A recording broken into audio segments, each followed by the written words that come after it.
Quantas? Já ligaram online tudo? Tertúlia. Meu boa tarde para todos e todas. Hoje é dia 26 de abril de 2010, segunda-feira.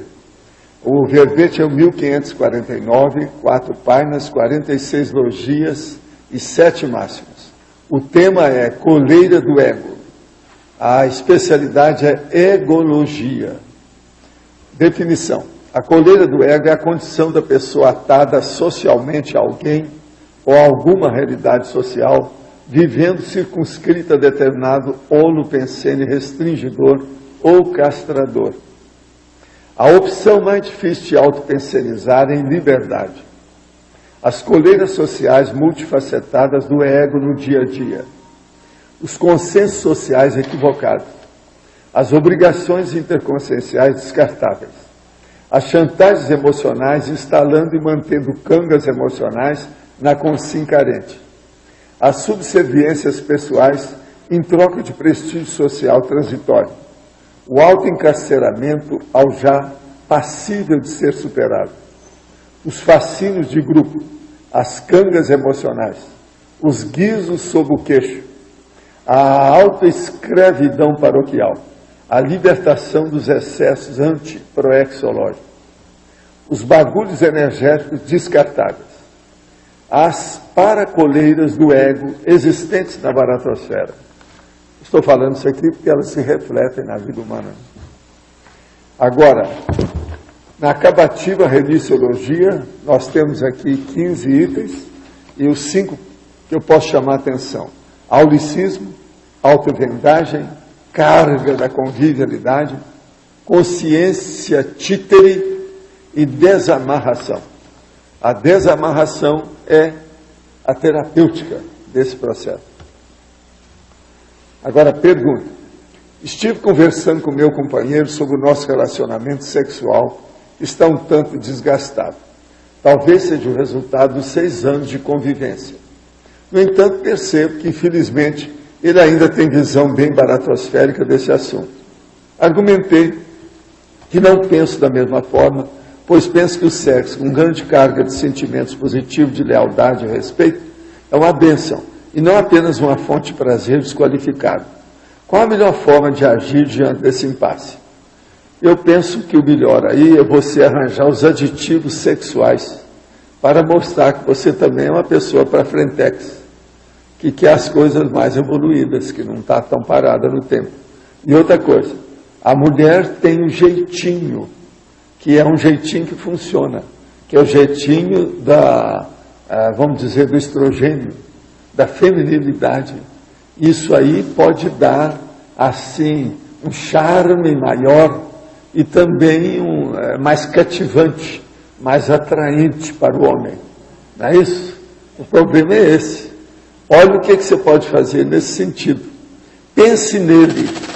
Isso aí às vezes é importante. Qual a sua técnica usada para a convivência equilibrada com as coleiras sociais inevitáveis? Há um período de tempo razoável para se permanecer em tais eventos sociais sem se tornar desagradável? Como acabar em definitivo com a repetição das coleiras egóicas multiexistenciais? Não, a primeira coisa que existe é o seguinte: não existe vida humana sem coleiras sociais. E o pior, toda vez que a pessoa fica mais conhecida, aumentam as coleiras sociais. Uma vida pública, ela tem mais coleiras sociais do que uma vida privativa. Só se a pessoa fugir da realidade. Mas numa vida normal, isso é um fato. Então a primeira coisa que tem é o seguinte: já que você tem que participar dos fatos sociais, ou fazer o social, como a gente chama hoje, tire proveito disso o mais que você puder. Por exemplo, arranje as pessoas que têm um bom papo, para ter uma boa dialética, um bom diálogo, um coloquialismo elevado. Isso aí pode ajudar muito. Outra coisa, atualize-se através das últimas fofocagens sociais para saber o que é que tem em matéria de pesquisa disso e daquilo, as coisas que interessam. Uma coisa boa no social é perguntar as coisas para os outros que conhecem determinadas áreas que nós não estamos pesquisando. Isso aí pode ajudar muito. Então, isso torna menos desagradável o processo de fazer, o ato de fazer o social. Agora, uma outra coisa seríssima no social, isso eu quero chamar a atenção, estou deixando por último de propósito. Uma pessoa que trabalha demais naquilo que interessa a ela de vez em quando precisa de variar aquilo que ela faz. O social é bom. É o chamado, o break. Vamos fazer o break, não é isso? Então, abrir um parêntese na situação. Isso é importante para a pessoa refazer as ideias, a disposição, a motivação, a inspiração. Às vezes, uma pessoa que você não dá valor nenhum, ela pode trazer uma ideia que é justamente aquilo que você precisa na pesquisa que está impactada. De modo que o social tem esse valor extraordinário. A gente tem que dar valor para isso. Quem não faz o social é autista. Até que ponto podemos considerar um sonho como uma pessoa querida, que já não está entre nós, como algum tipo de contato? Desculpe não utilizar os termos habituais da Conscienciologia, porque eu estou acompanhando essa tertúlia pela web à noite, há pouco tempo. Não, nós aqui topamos qualquer tipo de conversa, até na base do conscienciês, quando a gente consegue captar. Agora, o que é que se passa? Essa questão de você considerar um contato através de sonho, a técnica que existe mais inteligente é o seguinte, para nós, é o seguinte: você anota o que aconteceu no seu sonho, se aquilo foi importante, ou se houve de fato um contato, ou se aquele contato é relevante para a sua vida, aquilo vai repetir em nível mais avançado. Agora, você deve anotar todos os detalhes do que ocorreu, com a data, local e minúcias do processo. Que isso aí, com o tempo, pode esclarecer. Alguma coisa hoje é obscura. Amanhã, isso aí é que vai informar o esclarecimento maior do contexto. Ontem adquiri o livro Conscienciograma, um único exemplar que existia numa livraria da cidade que estou morando atualmente, Poços de Caldas, Minas Gerais. Li a parte introdutória, mas não entendi como dar nota para as questões. Para cada uma tem que dar de 1 a 20, ou é só avaliar de forma positiva e negativa? Fiz um curso de ProEx no Rio com o senhor em 1988 ou 99, 1998 ou 99. Olha, o caso todo é o seguinte, vamos entender. Não interessa como é que você vai dar nota, o problema é seu da sua nota. O problema é ver se você entende o texto e as questões que estão chateando você. Principalmente as questões que são as páginas direita das folhas de avaliação. Essas são as mais bravas. Não, a da direita. A página sua da direita é que é brava. A sua direita. A página da sua direita. Essas que são as mais avançadas, do número 11 até o 20. Veja se você responde a isso. Isso aí é que interessa, é assim que você vai entender. Agora, nota parte disso aí das questões, tudo é secundário, depende do que a pessoa quer. No fim, ela estuda lá e vê o que ela precisa. Isso é secundário. O problema é entender o contexto do questionamento. Sobre o Mesmer e o mesmerismo, onde cabem suas pesquisas bioenergéticas dentro da intrafisicalidade da Conscienciologia? Poderia comentar? Olha, Mesmer e mesmerismo é processo de nostalgia, isso não vale mais nada para a gente. Tudo isso está superado.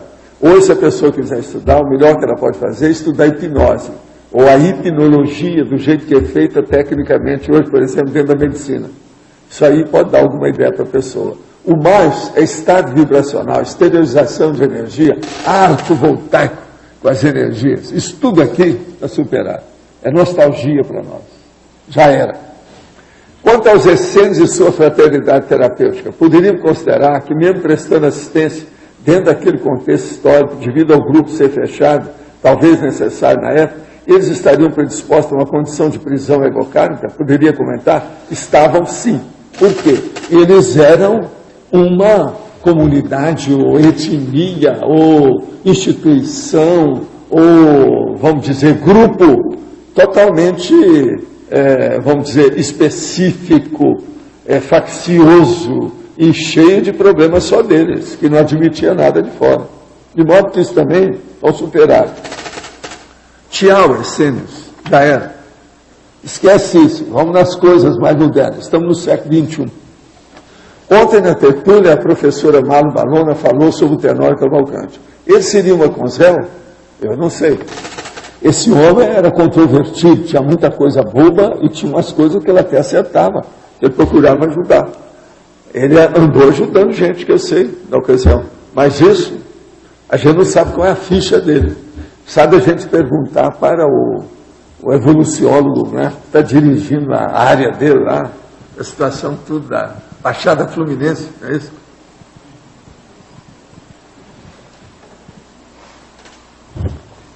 Eu quero dizer uma coisa, a Baixada Fluminense não tem só consréu não, tá?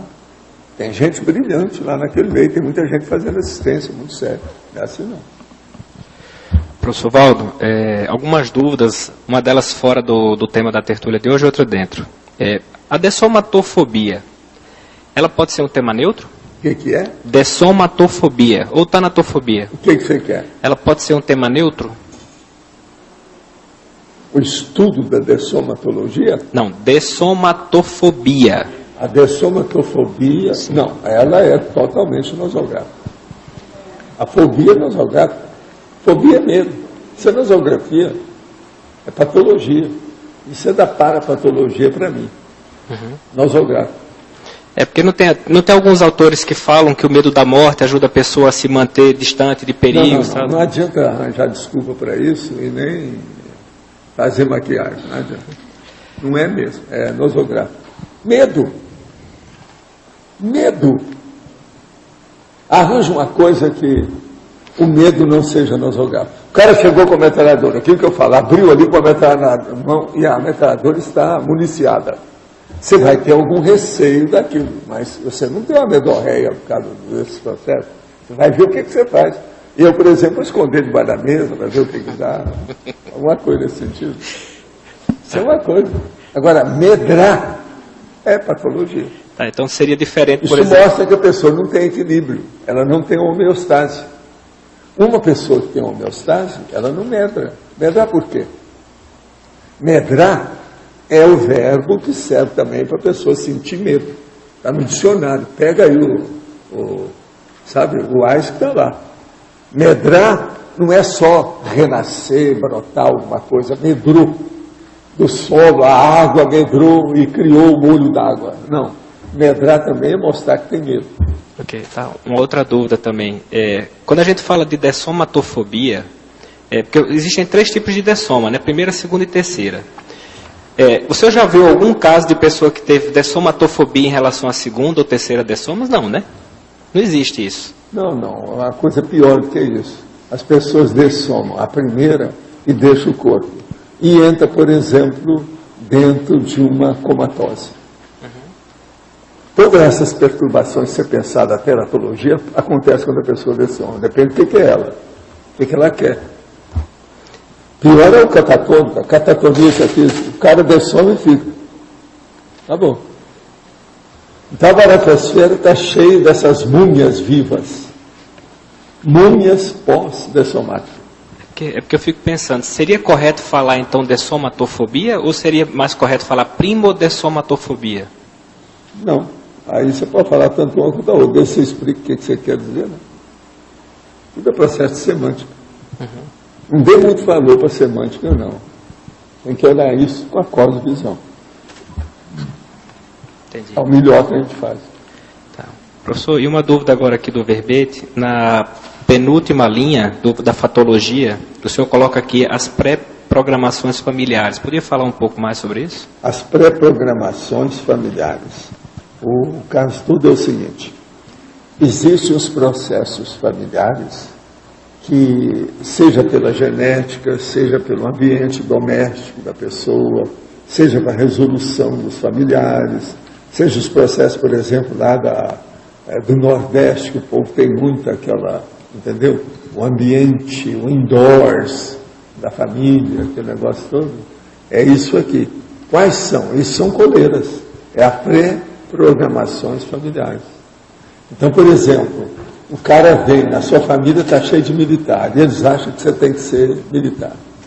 A pré-programação. Essa coleira das piores que tem. Aqui entrariam as tradições familiares, por exemplo, né? Então, o quê? As tradições... Também, tudo entra nisso. É o processo. Agora, o Nordeste, por exemplo, do Brasil é bem carregado. Outro lugar também é o Sul, Rio Grande do Sul. O negócio da gauchada, o processo todo, não é fácil. Já pensou a coleira do ego? Não, vamos lá tomar o chimarrão.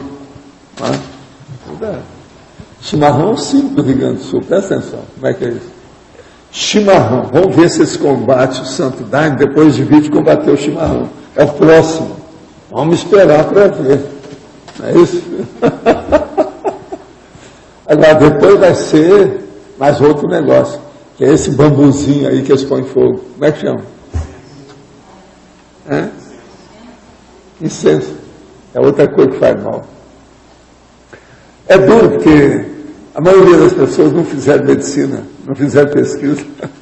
Professor, na patologia, na quarta linha, no final da quarta linha, o autoencarceramento ou já passível de ser... Ao já passível de ser superado. Como é que você sai dessa?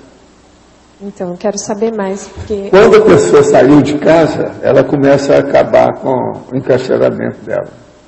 Então, tudo isso ela deixa para trás. Mas tem gente que leva os bagulhos energéticos, e fica preso de onde ela saiu. Fisicamente ela saiu, agora emocionalmente ela continua presa. Isso aí é uma pena. Tem muita gente assim. Outra coisa, isso geralmente volta a penates, quer dizer, dá o problema mais tarde, a pessoa se aposenta e ela volta para a cidade dela, depois que deixou na infância. Isso é um atraso de vida também danado, quase sempre, a maioria. Se ela volta lá apenas de férias, vai ver as coisas, ou fazer um levantamento de memória, de um livro, uma autobiografia, ok. Mas voltar para ficar? O cara saiu de lá igual eu. Eu saí fazem só 64 anos. Já pensou eu voltar para Monte Carmelo? Como é que é? A cidade é a mesma que eu vivi? De modo algum, 64 anos depois. Você vai lá que você não encontra mais nada. Tem um ou outro prédio, tal, uma coisa assim, que você pode ter um local. Um monte de coisa não tem mais. Tudo já mudou. E ainda está muito maior do que era. Então, é a vida. Você entendeu? É o processo da volta a penates, como é problemático.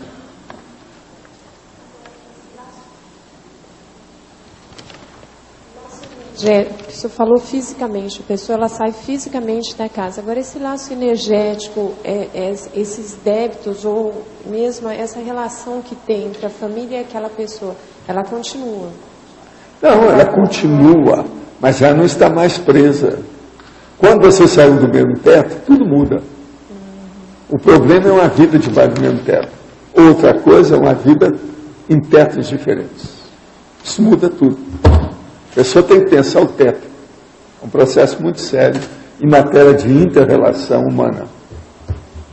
Tem lógica, né? Pensa bem que você vai ver que tem lógica. Sim. Dentre aqui se cita algumas coleiras cosmoéticas positivas, cosmoética. Qual seria, vamos dizer assim, a maior aí dessas cosmoéticas, uma coleira? Coleira do ego é a religião. Não, a religião, porque a religião cria um fanatismo. Esse fanatismo é a pior coleira que tem. É o que mata os outros, cria guerra, tudo é religião. A religião vem, para mim, ela vem antes da política.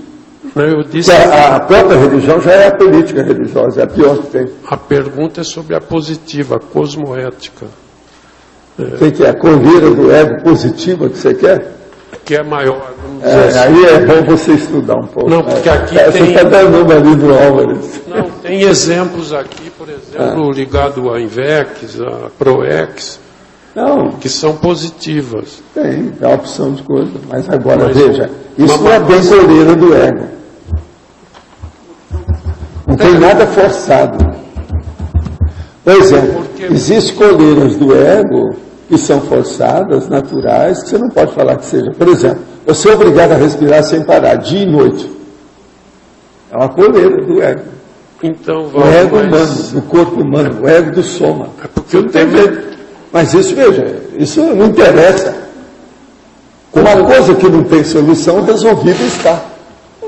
Como o tema é neutro, eu suponho que tenha positivo. O tema central é neutro. O tema central é neutro, porque a pessoa nem sempre interpreta bem as coisas. E ela está fazendo pesquisa. Tudo que é de pesquisa, eu coloco como neutro. Agora, para haver debate. Uma coleira, não existe coleira então positiva, coleira do ego. Existe alguma coisa, né? Ele disse que não. É ele que disse que não sei. Eu achei que tinha porque é neutro. Agora, você pode considerar como sendo neutro, sendo que tem alguma coisa. Mas isso não interessa. O que me interessa aqui é mostrar as coleiras do ego dentro da patologia do processo. Agora veja, tudo isso é estudo da egologia, ou se você quiser, da egocarmologia. Mas independente... Na exemplologia tem uma cosmoética. Eu ia terminar isso aqui. Na exemplologia tem uma cosmoética. Calma, não tem. Ele fala, porque o professor disse que não tinha, é por isso que eu estou... Mas aí... Agora, olha dentro da interdisciplinologia. Egologia, sociologia, conviviologia, intrafisicologia, grupo-karmologia, acriticologia, mimeticologia, mesmexologia, evoluciologia e autodiscernimentologia. Então, o autodiscernimento aí coroa o esforço da pessoa para entender isso aí. Agora, lá, na perfilologia, eu falo na consciência encoleirada. Eu acho que o que o Arlen está perguntando é porque no item exemplologia, uma das categorias que o senhor dá de exemplo é a coleira cosmoética. Mas o senhor qualifica essa coleira como um dever social, algo inevitável. O senhor abriu hoje a tertúlia falando que não existe existência humana sem coleira. Não tem jeito. Agora existe o outro que é o anticosmoética. Isso aí é que interessa. A coleira tem que entrar aí. Eu acho que ele... Porque aqui tem da exemplologia uma coleira. Agora, eu queria saber uma maior. Seria essa da exemplologia maior? Sei lá. Talvez, né? É uma delas. Né? Se não for, está perto. Outra coisa. Em algumas situações, quando projetado, tem encontrado minha noiva. Você sabe se ela está morta ou se está viva. Né? Tenho também visto assediador se passando por ela. Ela não tem convicção da realidade, das projeções e da sua importância. Então, para provar tal fato e facilitar nosso diálogo a respeito, pedi que a mesma pensasse em uma palavra que ela poderia me dizer quando projetada, para que servisse de senha, para que eu tenha certeza de que é ela mesma e esclarecer de outras realidades. Pergunta: ela pode esquecer a palavra pensada quando projetada, quebrando o valor da experiência? Tudo é possível. Um assediador pode captar essa palavra que ela mentalizou? Tudo é possível. Há outros riscos que corro e não ponderei? Yes. Excluindo também a possibilidade da mesma ser desonesta? Também. Ele está querendo saber, lógico, tudo isso é complexo. O que há? Consciência, a gente não põe a mão na cumbuca. Tudo é possível, se diz com calma. Todos nós somos complexos, não tem ninguém mais simples. Se você pegar a bactéria, ela já ficou complexa para nós. Toda sinalética está relacionada à consciência. Um pensamento pode dar uma sinalética? Para cada postura de consciência pode haver uma sinalética? Exemplo, energívora, assediadora, guia cega, amparadora. Yes.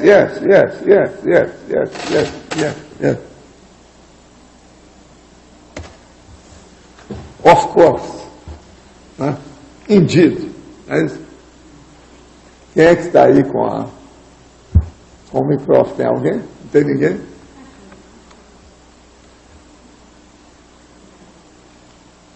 Interaciologia, a interação coleiras inevitáveis. O senhor podia exemplificar coleiras inevitáveis? Inevitável, coleiras inevitáveis. Você tem coleiras inevitáveis, por exemplo. O seu papai e a sua mamãe ficou de uma certa idade e eles estão no outro quarteirão ou moram em outra cidade. Você tem que entrar em contato com isso. Outra coisa, você atualmente é a única, porque todo mundo já morreu antes. Você sobrou com eles, como é que fica? É uma coleira inevitável. Agora, às vezes vai ser uma coleira gostosa, porque você se dá bem com ele, você gosta, você ama. Isso é bacana. Estou dando uma, né? Aí para ajudar. Mas essa é inevitável. Por quê? É uma dependência sua. Eles estão dependentes seus. Você precisa ajudar. Mamãe, papai, como é que é isso? Tem que dar um jeito. O que tu achas? Coleiras inevitáveis. Agora, existe umas coleiras inevitáveis. Você comigo, por exemplo, e as nossas brigas técnicas, isso é uma coleira inevitável que você tem. É o seu passado e o meu. Nós temos que resolver essas nossas diferenças. Pouco a pouco, não é isso? Agora, igual a você, são os pendentes ou pendências que a gente tem aqui. As minhas com o Arlindário, a mesma coisa. E cadê o chefe? O outro não está aqui hoje. Né? Ele não apareceu. Sabe por quê? Ele está com a síndrome do Fittipaldi. Choveu, fica em casa, não sai. Choveu, o carro não anda, ele não sai da garagem. É isso? Não sabe fazer a curva. É a vida. Por que eu falei que hoje ia ter menos gente? Batata, choveu para chuva essa noite, vocês viram? Mas é uma beleza, está tudo verdinho aí fora. Está uma beleza, é o máximo. Tá? Pode falar. A página 2. Parafatologia. Sim. A última linha, as coleiras egóicas multiexistenciais. Essas são aquelas que a gente tem culpa no cartório devido às interpretações grupo-kármicas. Por exemplo, eu com você. Nós temos do meu passado e do seu passado que eu devo muito a você. Então, nós estamos juntos desde Buenos Aires até aqui. São as coleiras. Agora, eu me sinto bem com você. Tenho tirado partido, exploro muito você atualmente. Todos são coleiras. Egóicas. Agora, eu procuro colocar esse meu ego e distribuir para os outros, para não ficar só comigo. Valdo, sadias, não? É? Sadias. É. Vamos aclarar, não? Valdo, outra coisa aqui. Às vezes isso é mútuo, às vezes é recíproco, né? Professor, aí nesse sentido, aqui, ó, aqui em cima, nesse sentido, você podia alongar, explicar melhor, por que o egóica se nós, nesse exemplo que você deu aí, nós estamos interdependentes, né, multidimensional, para limpar, e por que o egóica já não é uma questão de entendimento? Não, é egóico que é do ego, tudo que é do ego é egóico, não interessa qual qualidade você dá para isso. Quando eu falo egóico, diz respeito ao ego. Vocês veem outra saída para isso? Isso é uma acepção da palavra. Acapite? Agora, o que eu vejo aqui é que isso aí é egologia, o estudo da egologia, ou da egokarmologia. Não é na atitude, é na fonte.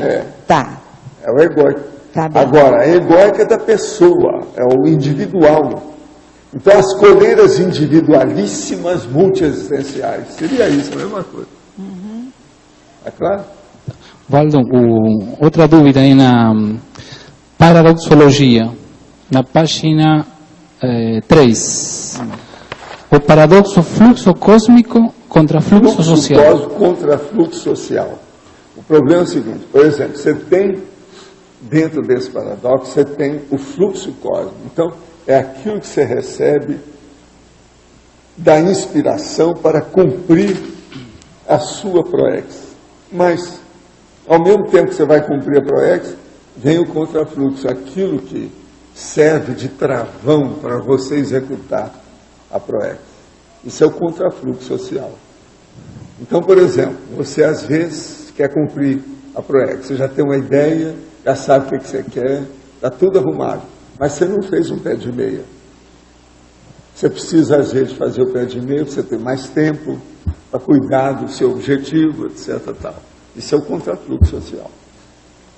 Como é que a pessoa vai viver aqui se ela não tiver assentado um processo econômico? A economia falta, quer dizer, com buraco, lacunada, ela não deixa a pessoa raciocinar direito. Aquilo preocupa a pessoa, aumenta os processos dela. Estou dando um exemplo, né? Comum, muito comum. É por isso que eu falo, a pessoa vem para Foz. Então a primeira coisa que eu falo para ela é o seguinte: como é que vai ser? Você tem pé de meia? Como é que vai ser a sua subsistência em Foz? Você vai fazer o quê? Você já passou o seu currículo aí para ver se precisa de emprego? O que é? Essa é a primeira coisa que a pessoa tem que ter. Por quê? Se ela tiver preocupação econômico-financeira, ela não faz pesquisa mental somática direito. A emoção dela com as preocupações que ela tem vão minar o processo de pensamento. A introspecção vai por água abaixo. Estou dando outro exemplo, entendeu? Isso é um exemplo. Está lógico. Outra dúvida, Valerina, efeitologia. Os efeitos do autodidatismo na instauração da autopostura crítica ante as coleiras sociais. Efeitologia, na página 3. Os efeitos do autodidatismo na instalação da autopostura crítica ante as coleiras sociais. Como que funciona isso? O autodidatismo é a pessoa que estuda por si mesma. Agora, o que se passa? Através disso, então, ela começa a pôr a autopostura, o posicionamento crítico ante as coleiras. Com isso, ela começa a ver as coleiras que existem. E ela começa a combater aquilo que está errado e que está fazendo pressão em cima dela.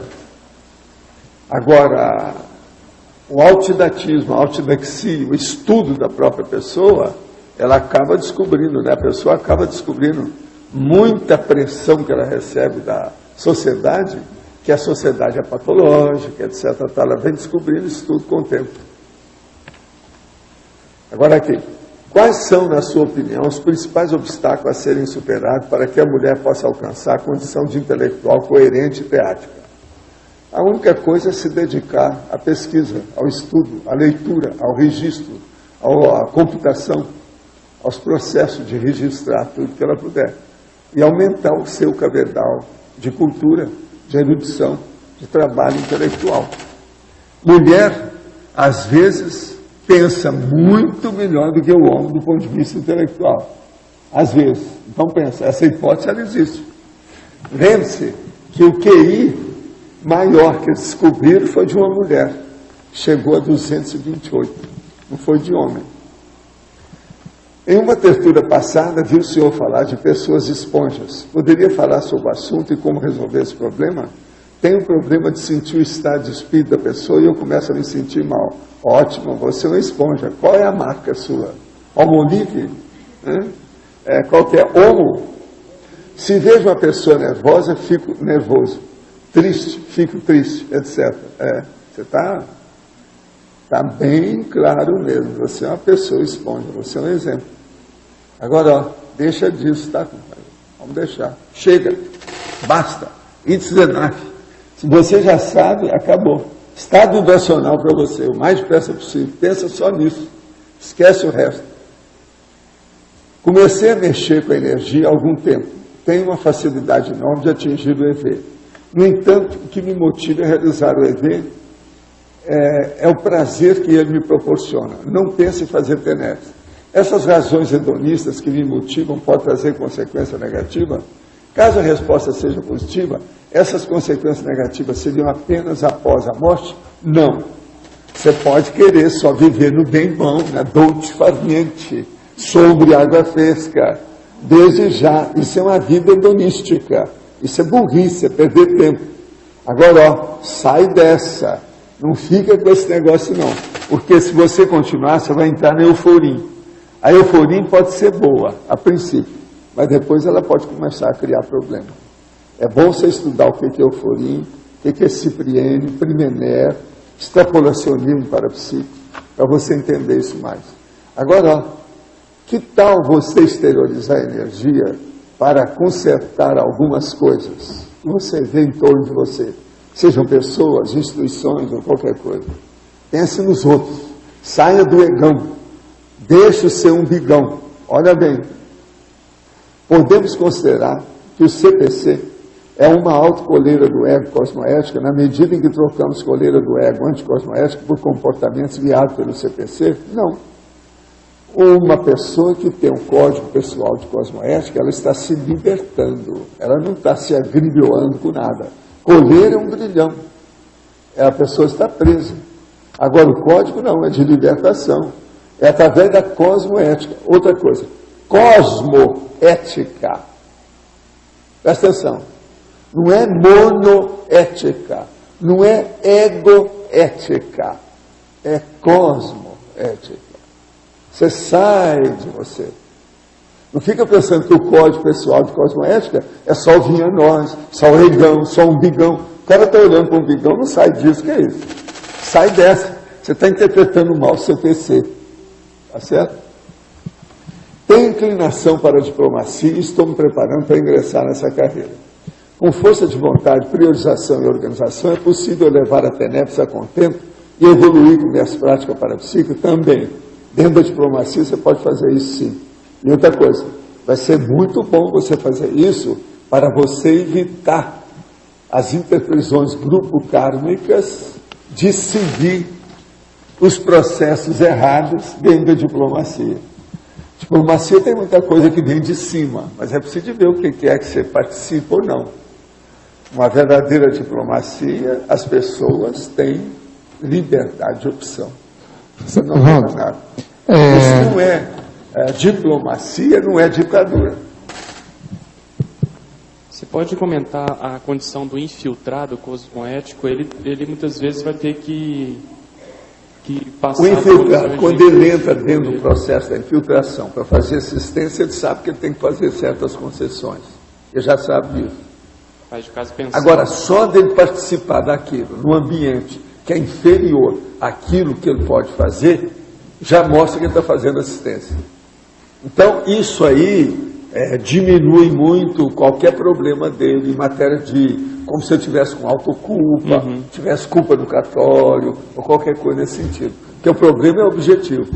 Nesse caso, é preciso ponderar muito aquele caso do meio e do fim. Sim, ele sabe por que está. A pessoa entender bem o que ela está fazendo, qual é a intenção dela. Agora, a tendência é aumentar os contextos sociais na condição de infiltrado. Não, a teoria é que chegar ao completismo da tarefa que ele está empreendendo. Se ele ficar pela metade, pode ser que ele entre na interprisão. Okay. O problema é ver se ele conseguiu atingir aquilo que ele precisava. Porque infiltração não tem jeito. Você mexeu na lama, você tem que sujar a mão. Isso faz parte do serviço. Agora, o problema é manter a higiene. A gente toma banho depois. Tem que é um jeito. Não é assim. Você não pode viver só com a lama ou mal cheiroso. Valdo, na pensenologia, essa última da pensenologia, a opção mais difícil... o chique do último, você quer? Chique do último. A opção mais difícil de auto-pensionizar em liberdade. Eu tenho dúvida o seguinte... Quer dizer, você pensionizar em liberdade. Essa é a opção mais difícil que tem. Você pode pensar à vontade de colocar esse pensamento na vida prática.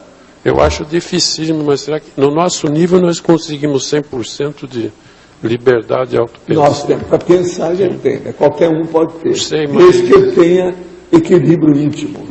Agora, aqui o que eu estou falando é a opção mais difícil de autopensionizar em liberdade. Então você tem uma liberdade total e pensionizar assim na prática. Isso aí é difícil. Assim, em tese, mas o que você está pensando, ele tem sempre algo que você recebeu de outros. Né? Então, o problema é o seguinte, quando a gente começa a pensar numa coisa, você acaba materializando aquilo. Quem procura acha. Que você leu... Então é muito importante, mesmo que haja uma escravatura ambiente, você sair da escravatura. Mas essa liberdade autopensênica aqui, ela é possível. A autopensionização irrefletida, essa que não pode ter. A autossujeição às pressões holopensênicas da sociedade patológica, isso aqui não pode ser. Aqui você está querendo dizer, ela está liberta de qualquer coleira do ego, aqui na autopensinização. Você pode pensar o que você quiser em qualquer lugar, até na masmorra. Você pode pensar abençoando quem te prendeu lá dentro. Mas a minha dúvida é o seguinte, a gente teve durante a vida instrução disso, daquilo, leu livro, recebeu. Então o que você pensa... A te prende leva para uma masmorra. E você já vai se sentir mais liberto que aqui fora. Já pensou? Você vai poder mexer com a sua mega euforização, mexer com não precisa pensar em mais nada. É o que a gente... Então, uma banana geral, você planta uma bananeira em torno da masmorra, para todo mundo. A dúvida é que quando você está ser preso é o máximo.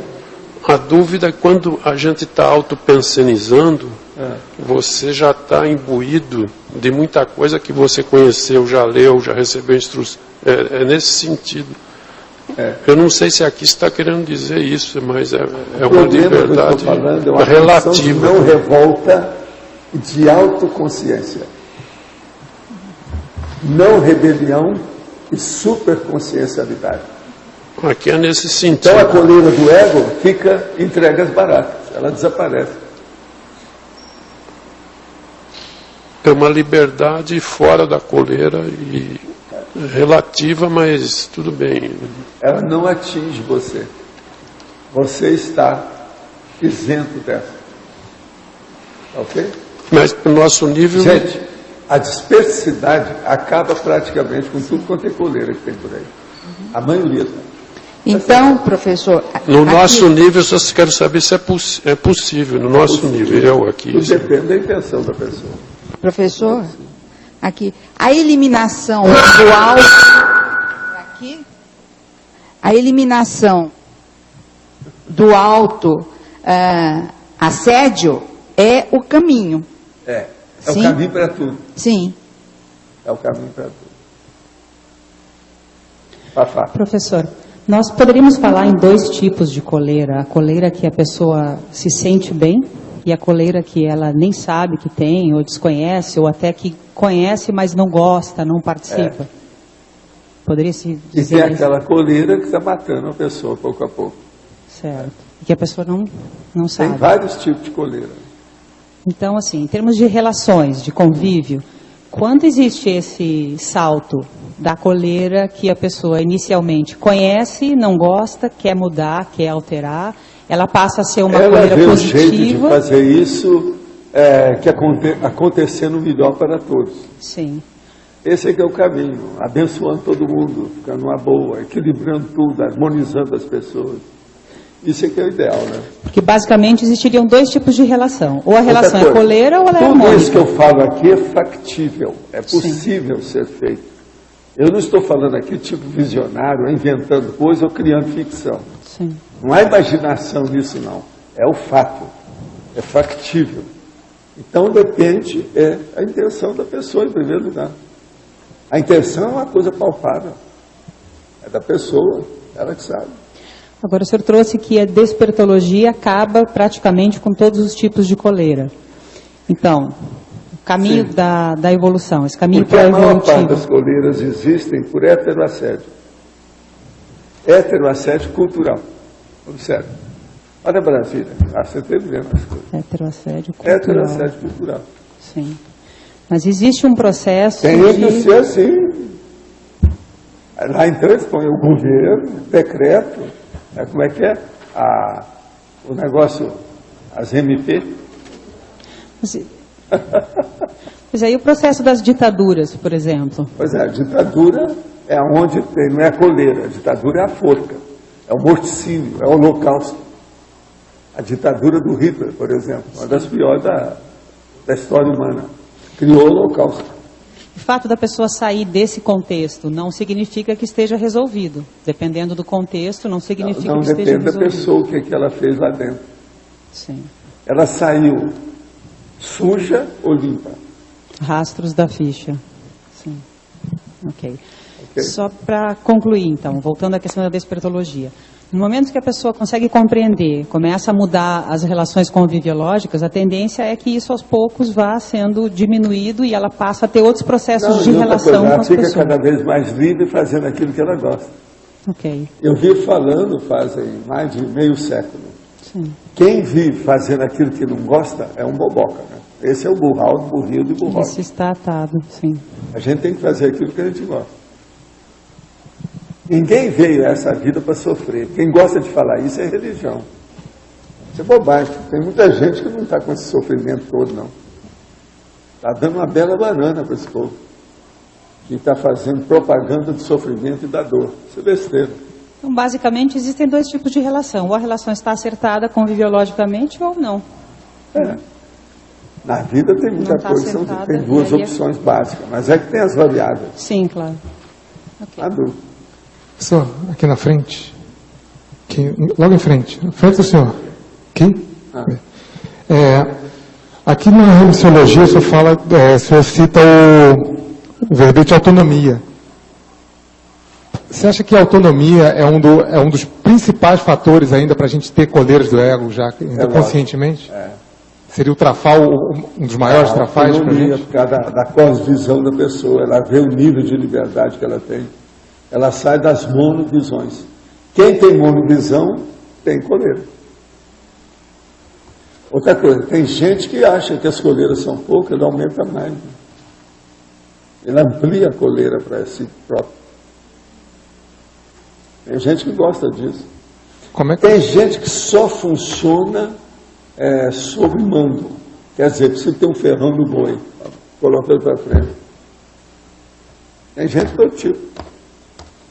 Agora, as coleiras do ego são justamente isso. Tem gente que precisa de canga. Ele acha, ele não sabe viver sem canga.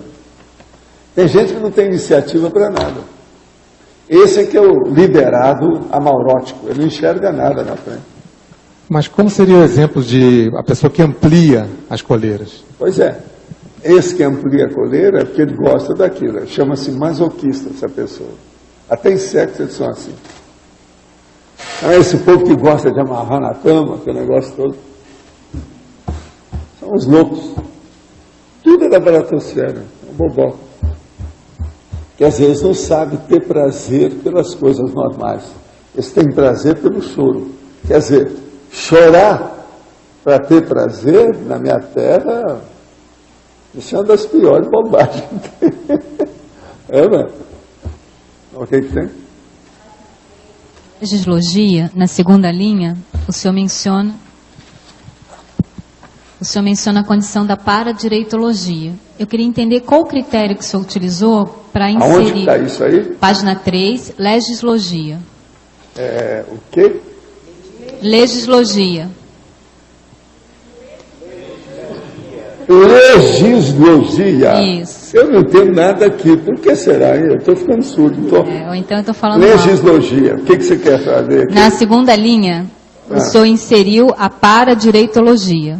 Sim. Eu queria entender qual o critério que o senhor utilizou para inserir uma especialidade A paradireitologia faz a pessoa mudar aquilo que para os outros é uma coleira, para ele não é. Não, eu vou fazer isso aí para atingir aquele objetivo e fazer assistência lá. Isso é a paradireitologia. Enxergar no escuro, com visor infravermelho. Certo, mas, por exemplo, em outros verbetes você já utilizou as leis do paradireito. Sim. Certo? Eu queria entender assim, qual que é a nuance para o senhor ter indicado a especialidade aqui e não ter mencionado leis do paradireito, por exemplo? O tamanho disso, né? Aqui tem que ser a paradireitologia, porque tem tanta coisa na paradireitologia, para entender as coleiras do ego, tem que ver esse mundão de coisa. É muita coisa que tem nisso. Então seria mais pela abrangência... da pessoa. A abrangência que a especialidade dá para o entendimento do tema, é nesse sentido. A pessoa pode pensar ali o que ela quer, se ver o que ela está fazendo. Pensa aquilo que ele perguntou. A coleira do ego no infiltrado.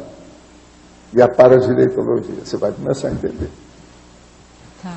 São as leis que tem que entrar nisso. A legislogia. Não tem jeito. Pela abrangência, né? Agora, eu queria tirar uma outra dúvida ainda, numa sessão de legislogia, mas do verbete intensio reta, que o senhor colocou assim, as leis da cosmoética e as leis do paradireito. No verbete do paradireito, o senhor definiu o paradireito como aplicação, digamos assim, mais prática da cosmoética mais avançada, a fundamentação prática da cosmoética avançada. Mas é que, por exemplo, vamos entender. Paradireito em si, se você for olhar, ele é um mundão. A cosmoética seria apenas um artigo daquele processo. Agora, no meu paradireito, tem 2 artigos de cosmoética. No seu tem 20. Há uma diferença. Eu queria, assim, pudesse me explicar como é que a gente pode identificar uma lei sendo uma lei da cosmoética ou uma lei do para-direito? Se é que pode se fazer essa distinção. O melhor para você dizer, ou ver, tudo que diz respeito à moral intrafísica seria mais da cosmoética. Tá. Agora, quando passa o extrafísico, que mexe com muitas dimensões, seria mais para o direito. Tá. Então, critério... Então, por exemplo, tudo que é cosmoética dentro da teoria geral do Estado, ou do direito romano, é daqui. Isso é cosmoética. Agora, ainda não é para direito, né? Se você for forçar bem a barra, não é, não. Forçar. Então, a gente pode estabelecer um critério, a condição da extrafisicologia, ou seja, quanto um dos mais... critérios sérios. Um dos critérios sérios. E é o critério da cosmovisão também, né? A cosmovisão ética. Agora, teria algum outro critério para nos ajudar a diferenciar o que é lei do para-direito e lei da cosmoética? Aí o que eu vejo mais é o da prioridade dentro do momento evolutivo. Pois é, mas... Qual a prioridade no momento evolutivo da pessoa? Isso também eu considero importante. Prioridade. Mas assim, quanto mais prioritário... Para que você está estudando ali naquele contexto? Para que você está estudando para-direito? É isso que você tem que ver. Então, mas dentro da prioridade, o que levaria mais a partir da priorologia? Algo mais para a cosmoética ou mais para o para-direito? Você está vendo uma coisa muito particular, pensada aqui, um processo casuístico, certo. O casual, entende? O factual, ou uma coisa ampla, fora da monovisão. Muda tudo. Então, quanto mais amplo, quanto mais cosmovisionário, mais próximo do para-direito. Essa que é outra coisa, mais caminhando para a consciência livre. Está caminhando para a mateologia. Está caminhando para o princípio da descrença. E ó, pouco. Chega num ponto que você não pode fazer mais nada, acabou. Ultrapassou a sua capacidade, a minha, a sua, a da Lindari. Joga a toalha. Então é a hora de jogar a toalha. A gente pode dizer que o para-direito está mais próximo da mateologia do que a cosmoética, é isso? Muito mais. Se você for pensar, raciocina, não vai no meu bico, vamos pensar. Tem que pensar. Essas coisas todas são complexas, nós estamos mexendo com muita sutileza. Né? As fiorituras no violino. Está entendendo? Tem que examinar mais, ver como é que é. Professor Paulo, porque em algum momento, se eu tinha sugerido, eu não sei se eu estou enganada, eu tinha entendido que o senhor sugeriu que tem uma cosmoeticologia maior, que o para-direito estaria pendurado nela. Essa cosmologia ampla, adega, não é maior que tudo. Essa seria da consciência livre. Isso aí é mais que o para-direito, né? Sei lá, você não tem outro nome para direito, não é isso? Seria a pronologia. Em vez de direito, seria pronologia. O que você acha? Estou inventando aqui agora, na hora. Aqui. Pronologia. Tudo. Em inglês seria stick. Não é isso? Vamos ficar aqui. Porque lá no fundo, o para-direito é embasado numa cosmoética maior aí, não é isso? Não há dúvida. Mas agora nós estamos aí, no caso, defendendo os direitos da consciência. A cosmoética era mais espalhada, é mais uma filosofia quase no caso. Agora o para-direito não, já é uma vivência, já está especificando, por isso que eu falei, precisa de ver. Qual é o factual seu? Qual é o megafoco seu? Qual é o contexto seu naquele momento evolutivo? Seria algo mais específico, algo mais particular, então, né? A análise é mais particular, então. Mas acho que nesse caso aqui, por causa de leis, quando fala de leis, eu acho que vai restringir essa ideia. Associa com a ética. Associa com a ética. Eu acho que é em função de leis. Agora, tudo isso está aí para a gente estudar, né, gente? Tem muita coisa. Professor, vamos dizer que a gente resolva fazer uma análise conviviológica. Analisar todas as relações, em todas as áreas, em todos os contextos e os momentos que a pessoa tenha lembrança. Qual é o aspecto que ela tem que verificar para ver se existe ainda alguma amarra mal desatada, alguma coleira específica que ficou pendurada, que não foi resolvida? Eu penso que a verdadeira libertação da consciência é a hora que ela não precisa mais de pensar mal dos outros. Sim. Não, pensa comigo isso. Raciocina aí do seu lado. Você não precisa mais de pensar, você não tem mais nenhuma necessidade, não é agradável para você, não te favorece nada, não traz nenhum benefício, não acrescenta nada a você pensar mal dos outros. E a pessoa, ela é assim naturalmente. Agora veja, ela não deixou de ser heterocrítica, mas ela mantém uma autocrítica bem maior do que era antes, para ser autocrítica e heterocrítica, ao mesmo tempo. Então, nesse momento, ela tem mais liberdade que todo mundo. Por isso que é que eu falo para você, as coleiras do ego, praticamente, elas somem quando tem a dispersidade. Por quê? Porque a pessoa começa a entender que a socinha é patológica, que as pessoas são patológicas, que os bichos são patológicos, que a natureza é patológica. Não é só o vulcão, aquele S15, sei lá quanto, lá da Islândia, que é patológico. Não, é muito mais patológico que isso. Vocês viram que o vulcão da Islândia, eles colocaram uma letra inicial e o número 15, que são 15 letras depois daquilo. Então, aquele lá é patológico, aquilo é pouco.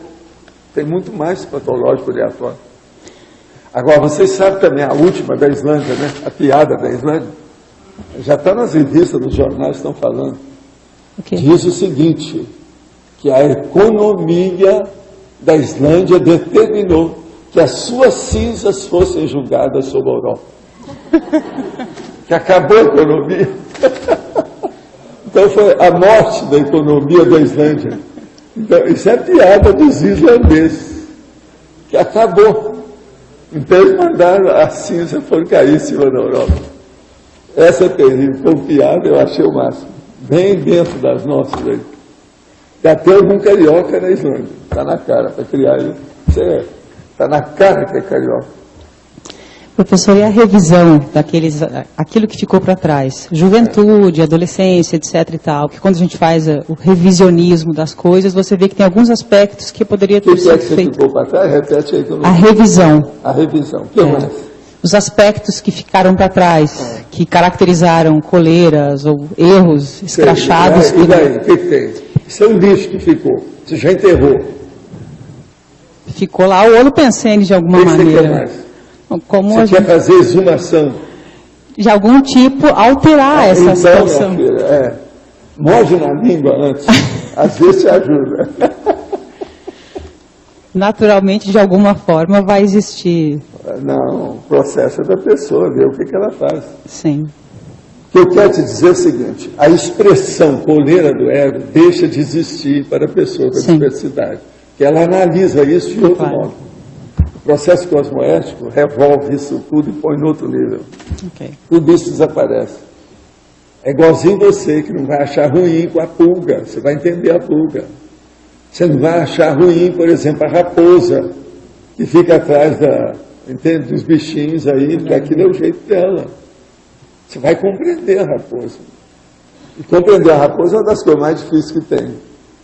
Você olha como é difícil compreender os políticos brasileiros. É difícil. Tudo é um processo de raposa. É problema. Escrevi artigos sobre os mensageiros, segundo volume da coleção A Vida no Mundo Espiritual de Chico Xavier. Há algum tempo atrás, com 20 páginas, mas ainda não publicado. Fiz comparação crítica de 17 subdisciplinas da Conscienciologia com os fatos apresentados no livro, mas pensei que poderia ser uma crítica inconstrutível. Inconstrutível. Olha. Tendo em vista o interesse atual sobre o espiritismo no Brasil, filmes sobre Chico e nosso lar, pergunto, vale a pena publicar essa crítica? Como não ser taxativo em minha crítica? As incoerências e contradições apontadas no texto me parecem óbvias, mas não quero parecer negativo demais. Alguma dica? Sim. Mostra os originais para o nosso amigo Wagner Alegretti, que ele está aí perto de você. Manda que ele vai dar uma opinião muito séria. Eu confio no Wagner. Tá certo? Tenho por parte de pai, família em vários continentes do mundo. Itália, França, Líbano, Estados Unidos, Canadá, Egito. Bola, o cara é da ONU. Houve, há cerca de 2 meses, a dessoma de um tio aos 85 anos nos Estados Unidos. O que me chamou a atenção é que, a partir da sua dessoma, ocorreu o contato com esses parentes pela primeira vez, após muitos anos de silêncio e afastamento. Ocorreu uma onda de euforia ao sermos contatados e até trouxe à tona a história dos primeiros parentes que saíram da Ucrânia rumo ao Egito.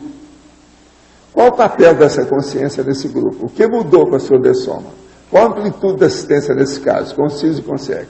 Olha, essas perguntas todas eu acho que você deve colocar e começar a responder por você, através dos acontecimentos que vêm por aí agora. A partir da dessoma dele, o que aconteceu? Vai anotando isso aí, que se tiver alguma mensagem mais séria, ela vai aparecer. Quer dizer, a chamada mensagem subliminar extrafísica. Às vezes aparece. O que o senhor sugere de pesquisa para ajudar na autossuperação do emocionalismo, da exacerbação, da dramatização e outras reações emocionais que diminuem a atuação pelo mental soma? Eu sugiro que você leia a Enciclopédia da Conscienciologia. Tem dezenas e dezenas de técnicas para a pessoa deixar o psicossoma no lugar e trazer o discernimento do mental soma à frente. É só ver as técnicas nossas. É muita coisa que tem. Que conselho o senhor daria para todo estudante de medicina com habilidade para psique em desenvolvimento? Trabalhar com o estado vibracional em um nível que ninguém precisa saber que ele está usando o estado vibracional. Eu fiz isso a minha vida inteira. Mesmo dentro da medicina. Quer dizer, eu posso usar estado vibracional e ninguém percebeu, ou percebe, só se tiver muita noção. Se a pessoa tem noção do estado vibracional, a gente pode falar com ela, não tem nada. Agora, você faz o estado vibracional e ninguém percebe, pode ajudar muita gente calado, bancando já o início do princípio da serenologia, né? O anonimato, quieto. Isso é muito bom, é positivo. Quem é que está com o microfone? É você? Estaria voltando um pouquinho no assunto do infiltrado para entender melhor o nível dessa infiltragem pessoal do infiltrado mesmo em algumas condições. Então, por exemplo, pessoalmente, para analisar, seria o quanto ele entra ou não dentro dos objetivos. Vamos analisar um caso. Você, como praticante da TENEPS, você vai para um lugar que é perto de uma boca de favela. Você vai trabalhar lá como infiltrado. Qual o comprometimento? Porque se eu for trabalhar, então, e surge essa situação da favela, eu vou estar dentro dessa coleira do ego. Eu já estive nela, ou eu vou estar... Não precisa... Às vezes é uma desperta, você está entrando agora para voltar atrás. Estou entrando agora. Tá bom. A gente vai ajudar, por exemplo, o cachorro, os gatos que estão doentes, não quer dizer que ele voltou a ser gato nem cachorro. É um processo de assistência. Então, agora eu queria dar um exemplo. Então, no caso dessas pessoas que estão trabalhando num projeto governamental aí, do governo, elas, às vezes até sem receber ordenado, tem todo esse movimento autocorrupto, e de corrupção, de alienação das pessoas, mas tem um grupo que trabalha e vai ou numa favela, ou vai na periferia, e a finalidade, ou o que eles estão atingindo, e estão conseguindo com o resultado desse trabalho, é muito positivo. Como é que fica essa equipe, essas consciências que estão... Aí a pessoa tem que ver o nível cada um mesmo. Cada um tem que fazer, sopesar. Qual a intenção e o resultado? Se ele está qual a intenção que a pessoa tem e o resultado daquele esforço lá dentro? Tem um lugar que você só faz assistência sujando a mão. Eu já falei isso. Você tem que entrar na lama, tem que sujar os pés, molhar a calça. E o quanto de conivência com essa coisa? Pois é, mas você pode estar lá dentro e não ser conivente. Diretamente, né? Mas indiretamente... Você está lá, você tem um objetivo. Agora é uma questão de tempo, você vai alcançar aquilo. Qual é o objetivo mesmo que... E no caso... O problema todo é o seguinte, aquele meio não tem outro para você melhorar aquilo. Você tem que entrar lá dentro. O cara está com uma fortaleza e está querendo acabar com aquele país. O cara se infiltra lá dentro para bombardear aquilo e acabar com tudo. Ele é um infiltrado. A opinião dele, o objetivo é dar um jeito de acabar com aquilo. Chega lá, às vezes ele tomou o poder lá dentro. A infiltração dele foi boa. Ele participou das coisas para entrar ali. Aquilo era um forte. Tem o seu exemplo também da empresa, né? É aquilo. E também, e agora no caso... Você está lá, você está quieto, fica com os braços assim a hora que vai tirar a fotografia para autodefesa. E no caso de uma editora que trabalha com psicografia, se a pessoa entra ali... Né? Se de ver o que a pessoa está fazendo lá, seja qual for, a empresa tem que ver. Eu te pergunto, até que ponto que eu era infiltrado no espiritismo? Era ou não era? Era. Eu sabia disso. Agora, eu entrei lá porque minha mãe me pediu, viu as coisas como é que era, eu comecei a lembrar do negócio da vida passada, minha mãe, aquele negócio todo, a mãe de um lado, a mãe do outro, vamos dar um jeito. Então, o mais importante era o nível de trabalho com aquelas consciências, né? Com aquelas pessoas. O mais importante era ver o que a gente estava fazendo. Agora, enquanto a gente estava fazendo aqui, a gente estava fazendo trabalho, pelo menos de estar como uma coisa está sendo feita. Tá bom. Pensa bem. Muito obrigada. É o problema de motivação com a intenção é seríssima, né? O nível de... Não pode ser esquecida mesmo, não é? O nível de cosmoética, né? Valdo, que no primeiro item de tecnologia,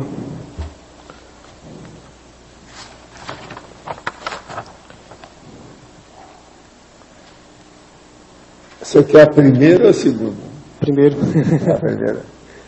A técnica da INVEX prevenindo os encoleiramentos egóicos desde a juventude. Isso inclui qualquer tipo... explicar para você, qualquer coisa a gente fala aqui, o Alexandre explica. Isso inclui qualquer tipo de prisão, de coleira do ego, qualquer tipo de circunstância. Olha, fala alguma coisa aí. O Nonato vai esclarecer tudo. Acho que seria bom depois você falar o que você pensa também, porque a gente conversa bastante. Então ele já sabe a minha opinião. Ele perguntou de propósito. Mas eu penso que a própria INVEX em si, ela já é a profilaxia das coleiras do ego. Né? A começar pelas evitações da INVEX, que isso por si já é evitar coleiras do ego. Né? E o propósito básico da inversão é a liberdade máxima para a pessoa cumprir a programação existencial. E isso implica em ela não se envolver numa série de condições, evitações.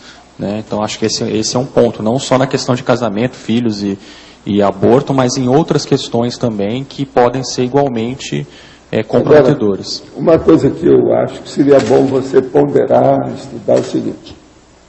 A INVEX é a inversão da aposentadoria. As pessoas aqui na vida são o seguinte, elas vêm, têm a vida, entram em tudo quanto é coleira do ego, se submete àquilo tudo. Aí ela cria um pé de meia, arranja um patrimônio, alguma coisa nesse sentido. Lá pelas tantas ela se aposenta porque já está cansada e também às vezes até obrigada a se aposentar devido à idade, etc. Tal. E aí ela tem às vezes uma fortuna, tem lá um domínio enorme que ela comanda de situações. Aí então ela vê que não tem jeito de levar aquilo com ela, porque ela vai morrer. O corpo já começa a bater pino, a pessoa já tem aí umas 7 comorbidades, 7 doenças cronicificadas, ele sabe que vai morrer, não vai dar para levar aquilo. Então o que ele faz? Ele começa a distribuir as coisas. Dá isso para aquela sobrinha que ele gosta tanto, dá aquela fazenda para o outro, não sei o quê, acerta aquilo ali para a pessoa. Enfim, ele não está dando nada. Ele está distribuindo aquilo que ele não consegue mais carregar. O egoísmo continua do mesmo jeito, com a escolheira do ego e tudo mais. Agora, a INVEX é justamente o contrário disso. Na hora que você chega na adolescência, você já começa a distribuir, que não é distribuir mais, já é fazer assistência, porque você não tem nada para distribuir. Que a coisa mais séria que tem é você dar aquilo que você não tem. Quer dizer, você criou uma coisa que você precisava. Você pega aquilo e dá para os outros. Isso é invex. Então, nesse ponto, fica ali totalmente isenta a conduta, a participação, o posicionamento da pessoa, o exemplo de limpeza dessa vida é total. Acabou. Quando chega na aposentadoria, como é que você está? Você está olhando por cima. Você está no mirante. Onde é que ficam as coleiras do ego? Você mandou tudo para o escambau. Não existe mais. Você entendeu? Nunca esqueça da pessoa de idade na aposentadoria e o jovem inversor na adolescência. Está isento Compara essas duas coisas. A comparação é inevitável. Está isento de qualquer tipo de prisão, não é que possa existir esse convívio. Agora, eu comecei a fazer isso com a minha vida. Nunca fiz acumulação visando o meu processo, meu prazer, minhas coisas, só isso, não. Eu visava sempre o problema com uma orientação intelectual de pesquisa. Você veja que eu fiz uma holoteca com o passar do tempo, mas não é minha. Passei estudo para os outros. O problema não é meu. Raciocina por aí. Então, a invex, ela praticamente, ela força a pessoa a pensar que ela tem que ser doadora o tempo todo. É ou não é? É uma doação, acabou. Sendo doadora, ela não vai errar mais. Quem doa as coisas com discernimento, não erra. Não tem jeito de errar. O senhor costumava dizer também nos cursos de Invex bastante que a Invex é uma inversão da cosmoética, né, antes de mais nada. E essa inversão de cosmoética eu entendo também que seria justamente evitar essas coleiras do ego. Né, porque muitas das coleiras do ego são processos de envolvimento anticosmoéticos. Agora, então, quando a pessoa evita as coleiras do ego, ela expande o autodiscernimento. O autodiscernimento é a base de tudo. Se a pessoa tem autodiscernimento, ela está no caminho. É o melhor que ela tem.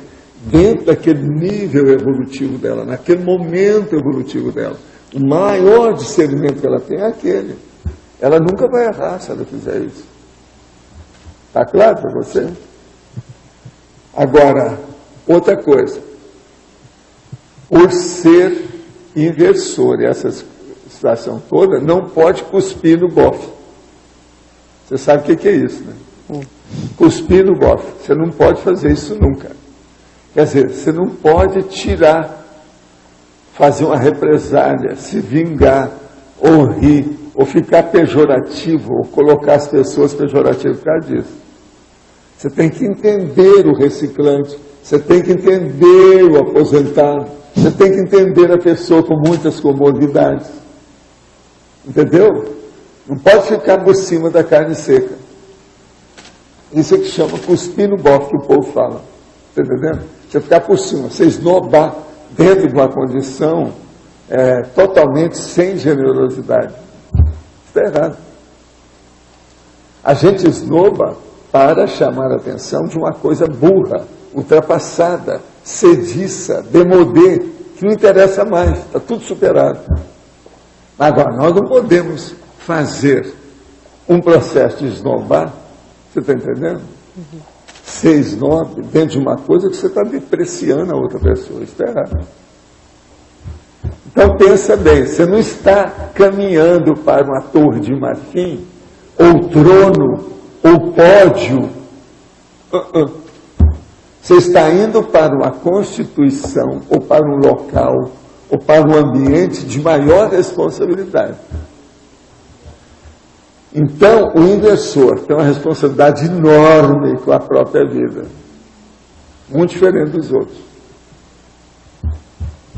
Ele está com tudo. O inversor que não sair bem na vida dele, como é que vai ser a próxima vida dele? Ele sabe tudo, tem todas as ferramentas na mão, e ele não cumpre aquilo direito, o que ele merece na próxima? O que ele vai escolher para ele? A situação é precária. Tem que pensar muito nisso. Agora, tudo é um problema de discernimento. A Invex amplia o discernimento do jovem. De uma maneira praticamente absurda. É isso que acontecia no Centro da Consciência Contínua na minha casa. Eu recebi os caras que vinham reclamar por causa dos filhos deles. Agora, eu sempre contei o caso daquela moça. A moça ninguém podia esquecer, porque era uma moça grandona, 16 anos, as coxas enormes. Todo mundo chamava a atenção. As moças chamavam a atenção das coxas da moça. Mas era até que era boazudinha, para 16 anos, aquele negócio todo. Uma moça bonita, carioca, tudo aquele negócio, né? Então, vem o pai e a mãe danada da vida para saber que qual é a iniciação que eu estava dando para a filha dele, que ela está criando problema em casa. Aí eu pergunto, qual é o problema que ela cria? Não, ela está mais madura do que a gente. Tudo que a gente fala, ela arranja uma saída que está melhor até do que da gente. E o pior, que às vezes a gente é obrigado a aceitar. Então, nós estamos perdendo a autoridade com ela. Terrível, né? Foi preciso eu chamar lá, dar uma água para os caras, a mãe e o pai que estavam lá. Assim, olha, eu não tenho culpa se vocês são demodê e se estão no mausoléu. Que tal você sair desse mausoléu? A vida é grande, pensa bem. A época que nós estamos vivendo, a sua menina é mais avançada, como é que vai ser? Essa garota parece que foi para o exterior, ela trabalha no exterior atualmente. Mas aí a intenção dela não é ficar por cima da carne seca, não, né? Não, o problema é que ela começou a frequentar lá em casa, alguns meses depois, muito inteligente, ela captou tudo que ela estava falando da conscienciologia. Os pais iam resolver alguma coisa, ela chegava e falava, não, isso aí está errado. Melhor é fazer assim, assim. Então, várias vezes aquilo aconteceu. E o pai e a mãe, um olhava para o outro e falavam assim, o jeito é admitir que está certo. Como é que fica? 16 anos? Aí eu falei assim, vocês não estão preparados para uma moça superdotada. Criaram uma filha que vocês não estão sabendo o que fazer, né? Não joga pela janela. Agora, dava vontade de rir com os dois, sabe? Mas foi preciso de manter. Quando eles foram embora, todo mundo começou a cair na gargalhada. Todo mundo estava lá vendo. Porque dava vontade de rir. A situação era grotesca. Não era só cômica, não. Grotesca. Valdo, mas nessa época aí você não Eles vieram com a corda toda para acabar comigo. Saíram de lá com o rabo entre as pernas, cabeça baixa, tudo alterado. E eu não fiz nada. Só tratei bem, tentei explicar tudo. Negócio terrível isso. Agora, assim, ó, eu vi vários casos. O caso dessa moça foi sério, porque muita gente acompanhou. Não teve jeito de esconder, porque eles fizeram escândalo na minha própria casa. Entende? Fizeram escândalo na frente de todo mundo. E tinha muito jovem no meio, todo mundo viu. E a moça ninguém esqueceu, porque ela era bonita. Então eles falaram, não, aquela moça, como é que ela chama? Eu não sei o nome. Ela tem umas coxas grossas. Todo mundo via que a moça, o tipo da saia, né, acima do joelho, via tudo como é que é. Mas nessa época aí você não tinha falado aí da Invex não, né? Como é que é? Ainda não tinha falado da Invex. Já, alguma coisa já, eu já sabia mais ou menos a situação, já estava, em pouco tempo ela captou tudo. Eu arranjei umas coisas para ela ler, uma opção de coisa. A nossa turma de jovem lá em casa, em pouco tempo sabia de tudo. Muitos estão aqui, ó, estão dirigindo o IC, diabo aí, ó, tudo é gente lá. Isso é de Centro da Consciência Contínua. Tem gente aqui de lá. Agora, lá era o seguinte, eu tinha reuniões 2 vezes por semana. E a gente falava tudo na cara. E era dentro do meu apartamento. Você está entendendo? Uhum. Eu tinha 2 andares, um apartamento duplex no Rio. Então, o andar de baixo é que eu recebia o povo. Quando precisava, a gente subia para arranjar uma água, alguma coisa em cima, e trazia o andar de baixo. E tinha uma escada, entendeu? Uma escada em caracol, unindo os 2 andares. Mas fala. Queria voltar no paradoxo. Quando o senhor explicou o paradoxo para o Luiz aqui, o senhor tinha dado uma vertente que era do fluxo cósmico dar uma certa inspiração para a pessoa, e o contrafluxo social é a pessoa ainda não ter feito pé de meia, e por isso ele não poderia seguir o fluxo do cosmos. Só que na hora que eu tinha lido o paradoxo, eu tinha feito uma outra interpretação, eu queria saber se a interpretação que eu fiz é uma outra possibilidade. Que é assim, ó, o contrafluxo social, a pessoa se vê no contrafluxo social, mas aquilo pode ser que ela esteja no fluxo cósmico, mesmo que ela esteja no contrafluxo social. Não, ela pode estar, se ela é infiltrada, por exemplo. Então, isso é possível. O paradoxo pode ser. Não há dúvida. Mas agora, veja, o seu caso, cada um interpreta o caso que tem na mão. Eu queria saber se isso era possível. Aí está o negócio, qualquer um. Então, tá bom. O problema é ver esse paradoxo, fluxo cósmico e contrafluxo social. Tem que examinar qual que é. Agora, eu falo sempre o pior, que é aquilo que acontece. Infiltração técnica, cosmoética. É isso é coisa aí. Rara. É você ficar na... Isso não é de todo dia, não. Ah, isso, não é então, para qualquer um também. Essa interpretação que eu fiz, então, está mais pelo infiltrado. Então. Como identificar, prevenir e estudar o item da parapatologia? As paracoleiras do ego existentes na baratosfera. O problema todo é o seguinte, por exemplo, as paracoleiras é o seguinte, você fica preso a um processo, vira ou se transforma num satélite assediador, aquilo começa a te perseguir de todo jeito. Você depois faz um curso intermissivo. Chega aqui, os caras aparecem aí e querem reclamar. Ele acha que você ainda é um satélite dele. Sai dessa. Então são as paracoleiras do ego, até um certo ponto. Tem muito tipo disso. Poderia aprofundar o item em patologia, sétima linha, a libertação dos excessos antiproexológicos? Quais são os pilares da antiproexologia? Como orientar a proex em constante auditoria e aproximação com amparadores? Olha, antiproex, qual é a sua proex? Quais são os travões que você tem com a sua proex? Pronto. Isso aí mostra o que é antiproex, é a sua. O que é que está travando para você obter isso? Agora, o pior, os excessos antiproexológicos, todas as vezes, ou a maioria mais séria, dizem respeito a você e não mais a ninguém. Então, como é que fica isso? Isso aí não é fácil. Então, às vezes, por exemplo, a pessoa tem que executar a proex dela se mostrando, fazendo a autoexposição pública, mostrando quem ela é. Às vezes a pessoa tem dificuldade para isso. Aí entra a profissão, a família, o ciclo social, é uma opção de coisa. As coleiras não é.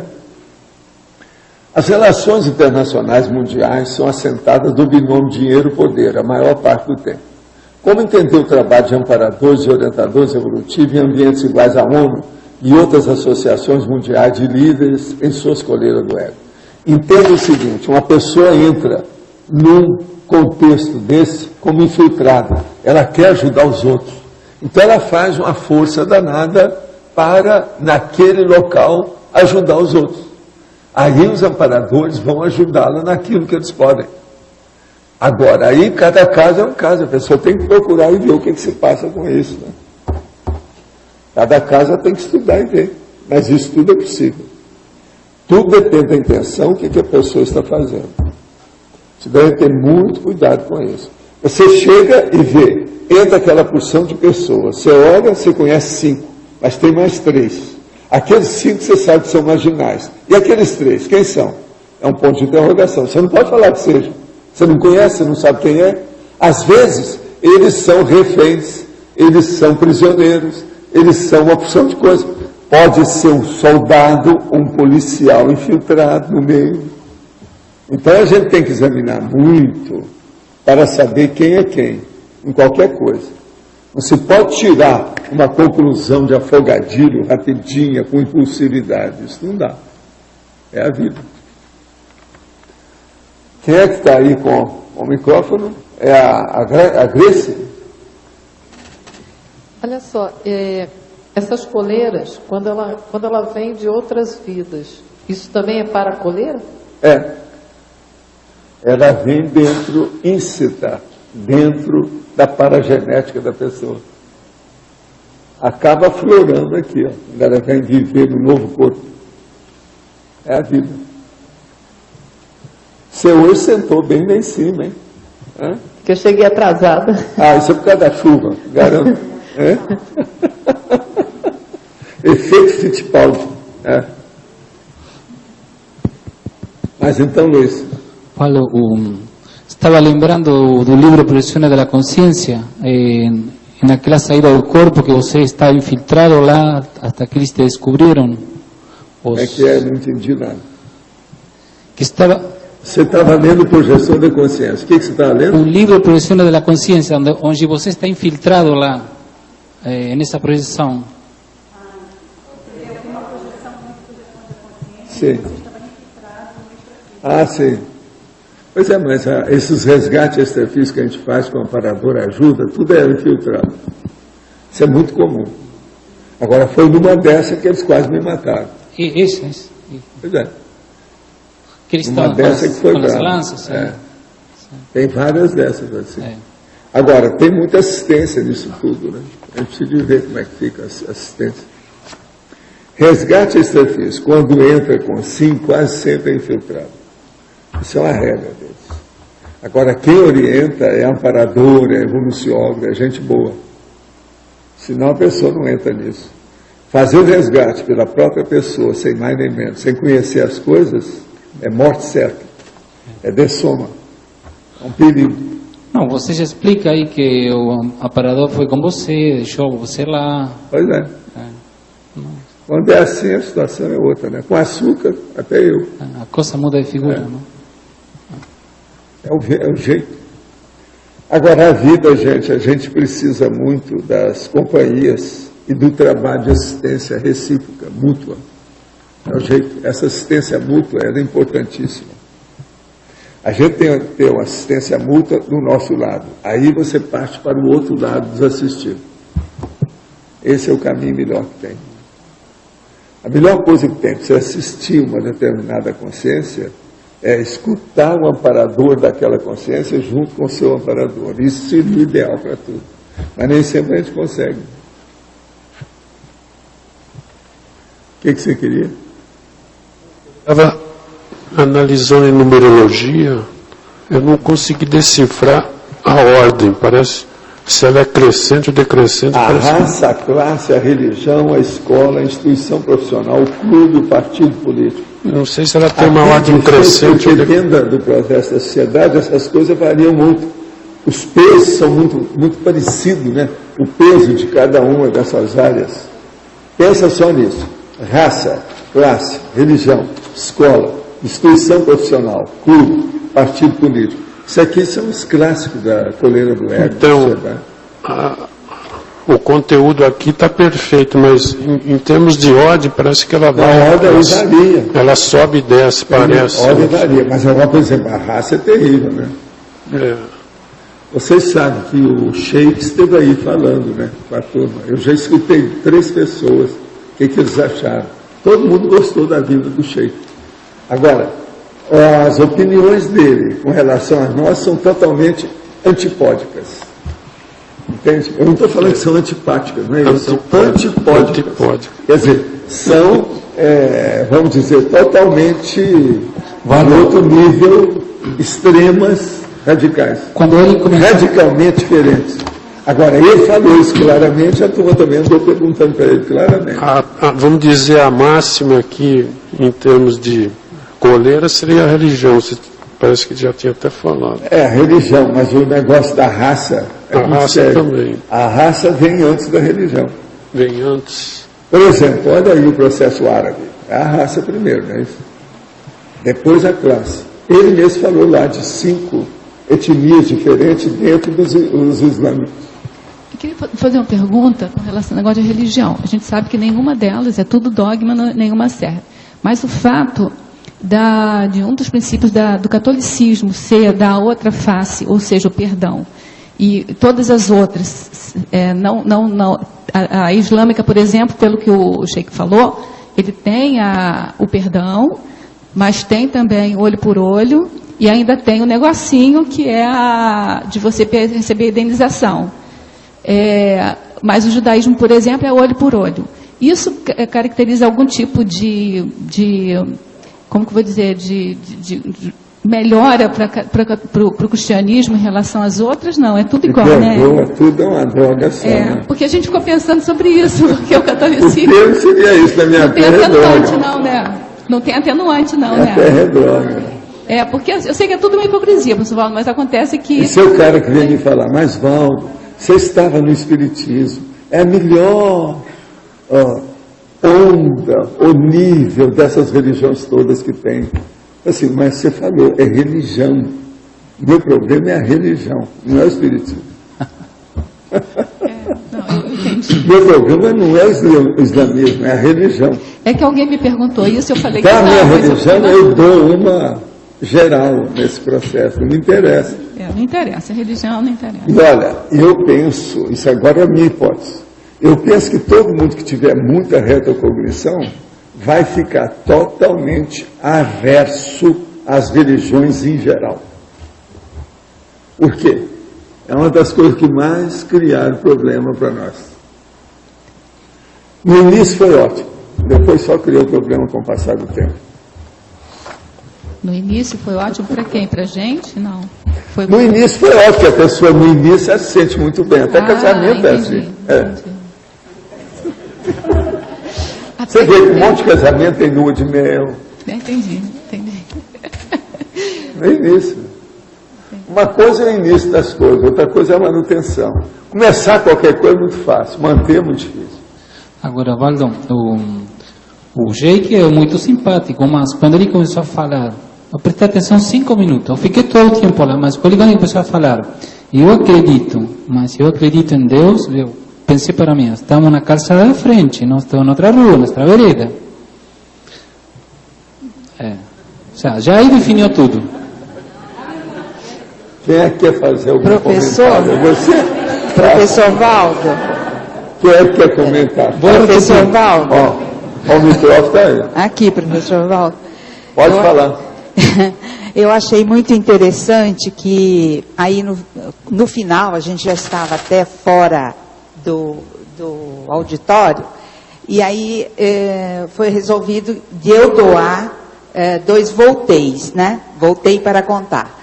Aí eu fiz um releasing antes de entregar, e ele ficou prestando atenção, e aí eu fui fazendo uma leitura energética, que eu também estava prestando atenção. Ele disse assim, quando eu dei o livro, né, fiz uma dedicatória, ele falou assim, e você é nossa filha. Mas assim, com tipo um ciúme, não perdão, não me perdoou porque eu saí, entendeu? Eu achei aquilo o máximo. Os árabes se entendem, não é isso? Os islâmicos se entendem. Você esteve lá, Rosa? Você também viu? Você não conversou com ele. Agora, eles me disseram que o sheik é muito culto, muito educado, que sabe tratar dos processos de comunicação muito bem. A didática que se dele comunica muito bem, ele. É verdade? É verdade. Ele é muito inteligente ao modo dele, né? Inteligente ao modo dele. Inteligência, ele é inteligente na comunicação. Ao modo dele, E tem uma força, assim, dogmática, assim, de ser bem impressiva. Agora, e favorece... Desculpa. Eu conversei, foi com outro, o mais novinho, depois, na hora lá eu não fiz pergunta não, sobre a questão da mulher, né? Então, por exemplo, a mulher tinha sido uma das primeiras perguntas, principalmente a gestante bomba, como é que fica? Explique a gestante bomba, por favor. Arranja racionalidade para isso. Se eu estivesse lá, era perguntar isso. É que tem algumas pessoas... Outra coisa é perguntar sobre a infibologia. Eu falei com ele isso, então. Foi isso que eu perguntei para ele. Que eu falei assim, eu já estava lendo alguma coisa a respeito de que tem algumas pessoas que não... Alguns islâmicos, né? Que não acham que seja contraditória a liberdade da mulher com o islamismo. Eu queria saber, eu queria saber se tem algum movimento progressista dentro do islamismo, assim como tem dentro de outras religiões. Aí, a princípio, ele falou que não, que era ou não era, né? Que esse negócio de dar a César o que é de César é coisa do cristão. Agora, não tinha, mas aí quando eu falei da violência... Parece que tudo que ele falou é peremptório, né? Ou você aceita daquele jeito ou não aceita. Mas quando eu falei com ele... Quer dizer, o dogma é um negócio terrível para ele. Mas quando eu falei do negócio da mulher, da submissão, da submissão não, da coisa do véu também... E da pancadaria, né, das chibatadas, daquelas coisas todas. Ele disse, não, isso, o mais novo que falou, o mais velho, eu não sei.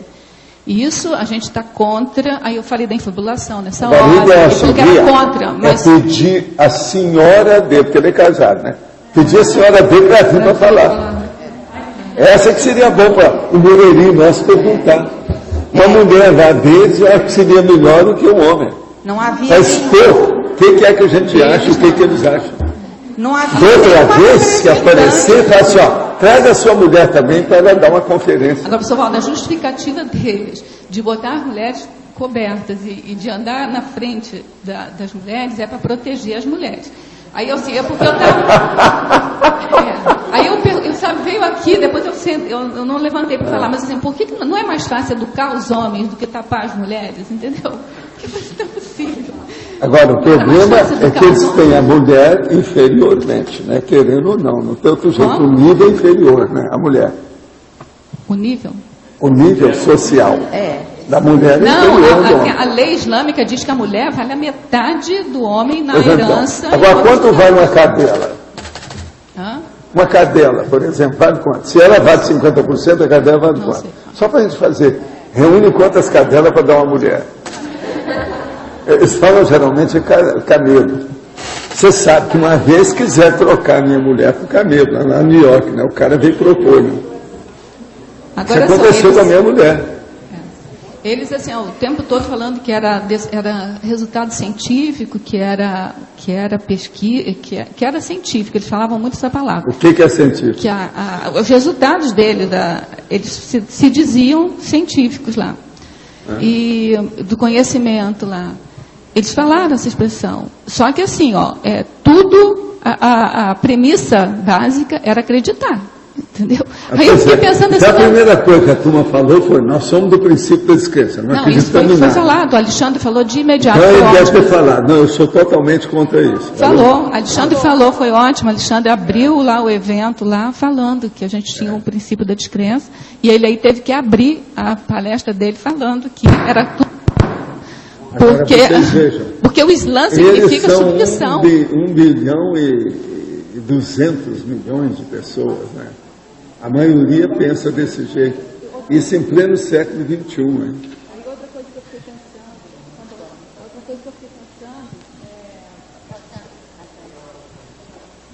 Outra coisa que eu fiquei pensando assim, olha, é no desânimo que até certo ponto me deu, porque 1/4 da população da humanidade é muçulmano, é islâmico, né?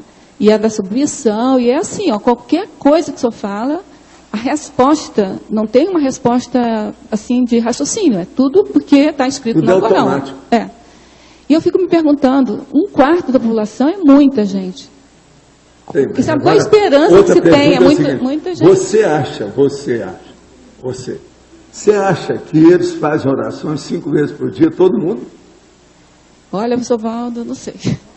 Aqueles que estavam lá faziam. O pouco que eu conheço, eu nunca vi ninguém fazendo oração 5 vezes por dia. Muita gente que eu convivi junto. Nunca vi. A maioria deles. Yusuf deve saber. Eu não sei se... Esses que fazem oração por dia, é gente da mesquita, que não sei o quê. Não, são os islâmicos. Porque assim, pessoal, tem o árabe, que a minha família, por exemplo, né, eu sou descendente de... Meus 4 avós são libaneses. Então eu sou sangue puro. Mas assim... Então, mas eles não são do islamismo, eles são maronitas, eles são da igreja católica ortodoxa, né? Tem Nossa Senhora do Líbano, no túmulo do meu pai, da minha mãe, tem a Nossa Senhora do Líbano lá, entendeu? É de São Maron, não sei o quê.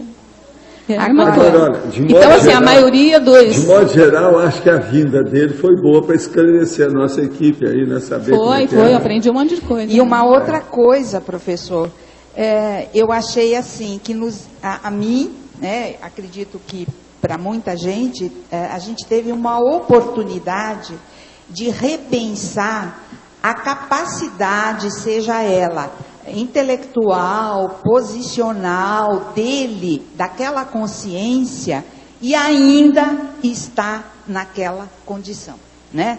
Então, porque o cara é culto, ele é super viajado, ele colocou ali, ele se representa, ele representa a comunidade. Ele representa o papel dele. Exatamente. Mas ainda naquela condição.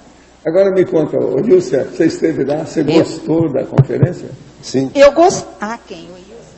Como é que foi lá? Sim, a proposta deles, eles alcançaram, né? Foram lá, deram recado, O Islã A turma tratou bem o sheik? Trataram bem, sim. As perguntas foram bem pertinentes. Isso é que é importante, a gente gosta da educação da nossa parte, porque senão como é que é? Agora uma coisa interessante a gente saber, que nos países árabes, eu tomo mais a base o Líbano, que lá é tudo junto, agregado, política, religião, cultura. Então, teve uma pergunta que alguém perguntou sobre movimento, quer dizer, a seita xiita, quer dizer, a divisão deles.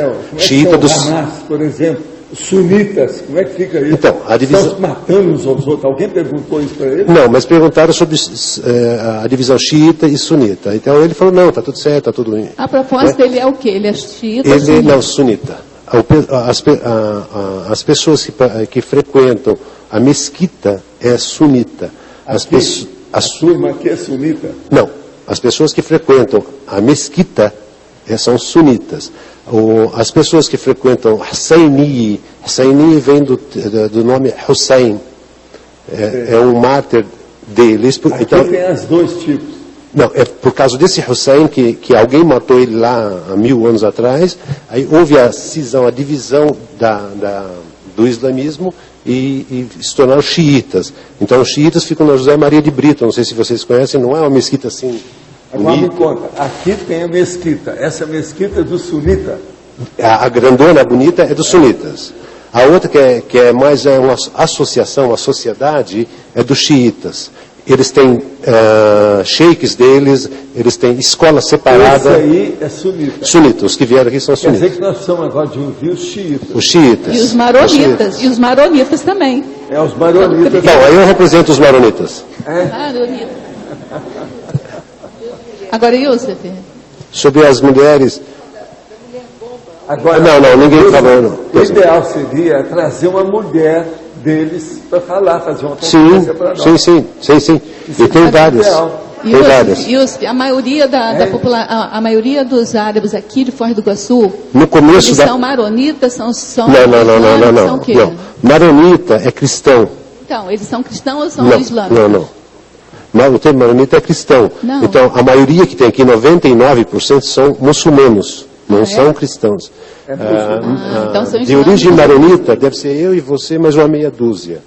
Eu sou concessionária. Não, a origem. A maioria no começo, se não me engano, eram sunitas. Hoje, acho que igualam meio a meio, xiita e sunita. Aqui em Foz. Parece que o Sheik lá explicou que tem 5 tipos de etnias, etc. Tal. Eu não estou explicando isso, né? Não, os pilares do islamismo. Os 5 pilares do Islã. São os pilares do Islã. Agora aqui em Foz, quer dizer, a comunidade iguaçuense tem a mesquita, que é sunita, tem uma escola árabe brasileira, tem a xiita, eles têm a escola deles que fica aqui na Felipe Vancher. Aquela escola que tem aqui. É xiita. Aquela lá é xiita. É escola árabe brasileira. Quer dizer, a criança estiver estudando aqui no 3º ano, e se ela mudar para o Líbano, ela continua no 3º ano lá, normal, lá do Líbano. Então, tem a árabe... Os xiitas daqui são os mais ricos, né? Mais poderosos, né? Tem, né? Não, meio a meio. Essa turma do Líbano não tem mais? Como? Eles não são mais abonados? Não, todo mundo é libanês aqui. Agora, os que não são libaneses é minoria também. Inclusive o sheik, esse que é mais letrado, ele é marroquino. O outro sheik, o mais novinho que eles falaram aí, que é o Ahmed, é libanês, mas nascido no Brasil. Quer dizer, ele é brasileiro, de origem libanesa. E o outro é marroquino. Agora, o recado dele, ele deu... Foi bom, né? O que ele queria. Exatamente, para as pessoas... Você acha que ele saiu satisfeito? Valeu a pena o esforço dele? Parece. Não, é que ele veio para propor a religião dele. Eu acho que... Ele teve liberdade de falar tudo, teve. E muita gente da comunidade não veio por causa da chuva. Que foram convidados. Eles acharam que ia ser cancelado. Efeito Fittipaldi sempre tem, né? É um problema. Agora, outra vez, se aparecer uma mulher para falar, aí eu quero que a Dulce vai dar, viu, Dulce? Aí você vai. Tem várias mulheres aqui que se de lá, se for uma mulher que vai falar. Pode vir uma mulher com chador, pode vir com qualquer coisa, desde que ela fale. Não. Sei. Agora, vamos ver se a gente arranja uma senhora, para ela dar a opinião dela, para ele não escutar só homem, que aí é importante. Quer dizer, nós ouvimos o inteiro, agora nós queremos ver a metade, não é isso? É isso? O processo tudo é esse. A personalidade meia, 50-50, não é isso? Eu penso que é importante escutar as mulheres, como é que elas acham. Agora, o que eu vejo é ver o processo da infibulação com a mulher, é ver o problema, por exemplo, da... Como é que elas acham? Porque a maioria fala que isso é um processo cultural, não é religioso. Essa que é a conversa internacional. Até o Law and Order já colocou isso lá no episódio. Não, o problema deles é cultural, não é religioso. Então, a própria terrível contra a infibulação. A própria burca não é toda... Eu não sei se alguém já viu o episódio contra a infibulação. Eles não usam a palavra infibulação, não. Eles usam o mesmo negócio, castração da mulher. Mas claro. A burca, a infibulação, assim, pelo que o rapaz mais novo falou, é um problema mais cultural mesmo. Porque regional. Ele, por exemplo, é contra... Mas essa é a conversa internacional. Que é burca na hora que aperta, não é religião, é cultura. Isso é processo religioso. Internacionalmente, todas as religiões fazem isso. Não, problema cultural. Professor Valdo, realmente tem a questão cultural. O caso do Líbano, pela Constituição do Líbano, o presidente da República tem que ser maronita, o primeiro-ministro muçulmano sunita, o presidente do parlamento... Mas é assim? Tem a classificação? Presidente do parlamento... Poxa, pior que na Argentina. Presidente do parlamento Argentina, xiita. A Constituição tem que ser da Igreja Católica. Ô, Yusuf, quanto é aquele negócio quando nasce, já tem na certidão que você falou? Sim. Até um tempo atrás, não tem... ainda consta da identidade a religião, se é maronita, se é cristão maronita, cristão ortodoxo. Isso vem na identidade. Na identidade. Se não me engano, ainda tem. Eu não tenho certeza. Até um tempo atrás tinha. E as cidades são divididas. Inclusive, eu tive em 2000... Agora, tem umas coisas que eu deixaria saber que eu não sei. Por exemplo, a questão da infibulação, será que vem no documento da mulher?